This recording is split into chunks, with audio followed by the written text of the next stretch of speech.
Hello viewers, स्वागत है आप सभी का मेरे यूट्यूब चैनल स्कूल ट्यूशन गुरुजी में। बच्चों, हम कर रहे हैं यहाँ थे आपका चैप्टर अध्याय 2 अम्ल, क्षार एवं लवण। और आज हम इसमें बात करेंगे पीएच स्केल के बारे में। आज के एनसीईआरटी रिव्यू में इसके बारे में बात करेंगे। तो चलिए बच्चों, देखते हैं, जानते हैं, समझते हैं और देखते हैं अपने टॉपिक को और देखते हैं कि उसमें क्या क्या चीज़ें हमें जाननी है। तो बच्चों, जो ये एनसीईआरटी में आपको टॉपिक दिया हुआ है, ये दिया हुआ है आपको 2.3 के अम्ल से अम्ल एवं क्षारक के विलयन कितने प्रबल होते हैं। तो हम सभी को पता है बच्चों, अम्ल और क्षारक के विलयन की प्रबलता उसमें जो H+ या OH- की मात्रा होती है उस पर डिपेंड करती है, और उसी से हम कहते हैं कि कोई विलयन कितना सांद्र है और कितना तनु है। और इसकी प्रबलता या फिर ये कह लीजिए कि जो है सांद्रता इसी चीज़ों पर डिपेंड करती है कि ये किस तरीके से अम्ल और क्षारक में मात्रा को बना रहे हैं। एक चीज़ हमने जो पढ़ी थी वो थी कि सर्वात्मक जो सूचक था, सार्वभौमिक सूचक तो जो था, वो भी इसी चीज़ पे काम करता है बच्चों की हाइड्रोजन आयन की विभिन्न जो सांद्रता है विभिन्न रंगों के द्वारा वो प्रदर्शित कर देता है। अब किसी विलयन में उपस्थित हाइड्रोजन आयन की सांद्रता ज्ञात करने के लिए क्या करते हैं बच्चों, एक पीएच स्केल विकसित किया गया है, जिसमें पीएच जो सूचक है उसे पुसास या पोटेंश, जो कि एक जर्मन शब्द है, उसको शक्ति के तौर पे डिफाइन किया गया है, या उसका अर्थ शक्ति है। और यहाँ पे पीएच स्केल जो है सामान्यतः 0 अधिक अम्लता और जो 14 अधिक क्षारकीय की तरफ इशारा करता है। यानी कि बेसिकली करता क्या है बच्चों कि जितना ज़्यादा H+ की मात्रा होगी तो वो होगा आपका बढ़ती हुई अम्लता की तरफ, और जितनी कम होगी वो हो जाएगी आपकी किसकी तरफ, क्षारकीय प्रकृति की तरफ। अब इसमें जो 7 नंबर है वो है उदासीन, यानी कि ये नंबर क्या है, 0 से 14 तक एक नंबर है, जिसमें 7 मान जो है उदासीन का है। 0 की तरफ जैसे जैसे बढ़ता जाएगा अम्लीय प्रकृति, और 14 की तरफ बढ़ता जाएगा तो आपकी क्षारकीय प्रकृति आपको देखने को मिलेगी। अब इसमें क्या होता है बच्चों, इसमें भी आपको अलग अलग तरह के रंग देखने को मिलते हैं। अगर बेसिकली कुछ उदाहरण देखें हम, तो जैसे जठर रस जिसे हम बोलते हैं, उसका लगभग मान पीएच का 1.2 होता है। ठीक है। नींबू का रस का 2.2, शुद्ध जल का 7 और रक्त का 7.4, मिल्क ऑफ मैग्नीशिया का 10 और सोडियम हाइड्रोक्साइड विलयन का लगभग 14।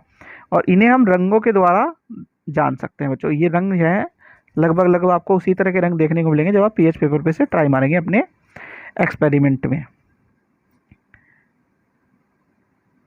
तो हम ये कह सकते हैं बच्चों कि जो प्रबलता है किसी अम्ल की या फिर दुर्बलता है किसी अम्ल की, वो किस पे है, उसमें जो H+ आयन है वो कितने उत्पन्न हो रहे हैं। ज़्यादा उत्पन्न हो रहे होंगे तो प्रबल, कम उत्पन्न हो रहे होंगे तो दुर्बल।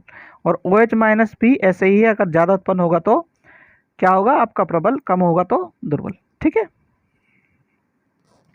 फिर आता है बच्चों दैनिक जीवन में पीएच का महत्व। तो दैनिक जीवन में हमारा पीएच का बहुत महत्व है बच्चों, क्योंकि हमारा जो शरीर है 7.0 से 7.8 पीएच के आसपास काम करता है। जीवित प्राणियों के लिए ये क्या है, हमारी सारी बॉडी की एक्टिविटीज़ को चलाने का काम इसी उसमें होता है।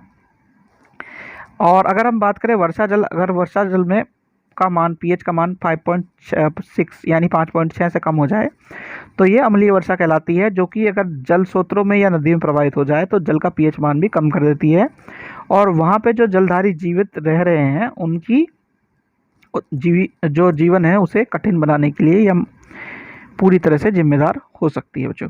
अब दूसरे ग्रहों की अगर बात करें जो आपको दिया है फैक्ट, तो वीनस में क्या है, सल्फ्यूरिक अम्ल के मोटे श्वेतम पीले बादल बनते हैं, जहाँ पे आपको लगता होगा कि, या वैसे भी जो है हमें लगता है कि जीवन संभव नहीं है।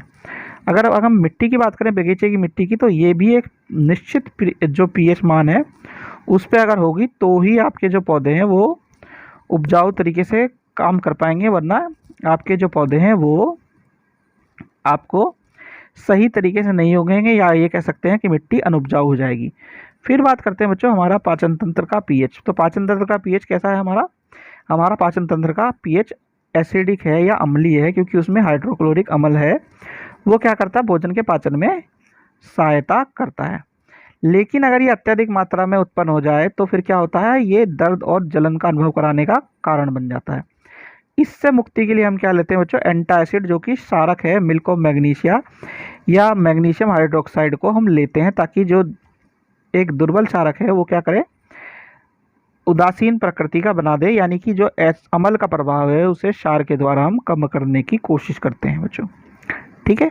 फिर आता है बच्चों पीएच परिवर्तन के कारण दंतक्षय। तो पीएच परिवर्तन के कारण दंतक्षय होता है, ऐसा कारण ये है कि पीएच का मान अगर 5.5 से कम हो जाता है तो दंतक्षय हो जाता है, होना शुरू हो जाता है। होता क्या है कि हमारे जो शरीर में हम खाना खाते हैं तो मुंह के द्वारा जब हम खाते हैं तो कुछ खाना हमारे दांतों में बसा सा रह जाता है, जो कि क्या होता है, बैक्टीरिया के कारण शर्करा और अन्य खाद्य पदार्थों में बदलना शुरू हो जाता है और आखिरी में अम्ल को उत्पन्न करता है। तो वो क्या करता है, जो कैल्शियम फॉस्फेट की जो हमारे जो इनेमल है उसकी लेयर को क्या करता है, डिग्रेड करना शुरू कर देता है, यानी उस पर रिएक्शन शुरू कर देता है।